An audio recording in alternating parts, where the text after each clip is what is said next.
alusprintsiibina jõudis valitsus seisukohale, et siseriiklikke kohtuvaidlusi ettevõtjatega üldjuhul ei ole mõtet jätkata ja individuaalsete kaalutlusotsuste alusel vaadatakse läbi ja lõpetatakse siis kohtuvaidlused siseriiklikult ettevõtjatega. Nüüd nende ettevõtjatega, kes on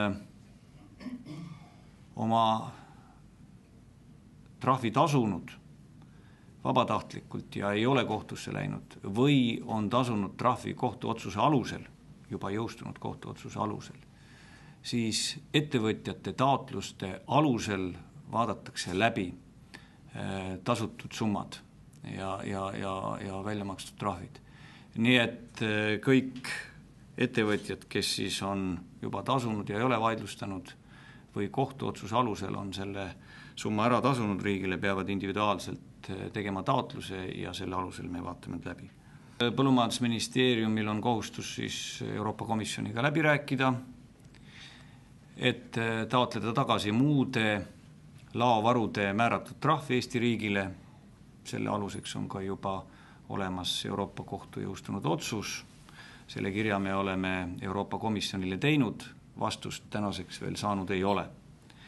Suhkrutrahvide osas samuti Põllumajandusministeerium siis pöördub Euroopa Komisjoni poole, et vaadata üle meile määratud suhkrutrahv ja see tagastada. Ja lisaks Põllumajandusministeerium pöördub siis ka Euroopa Komisjoni poole, et tagasi nõuda täiendavad kulud, mis meil on tekkinud kohtuvaidlustes, samuti ka täiendav intressitulu, mis nende aastate jooksul on läbi kohtuvaidluste tekkinud.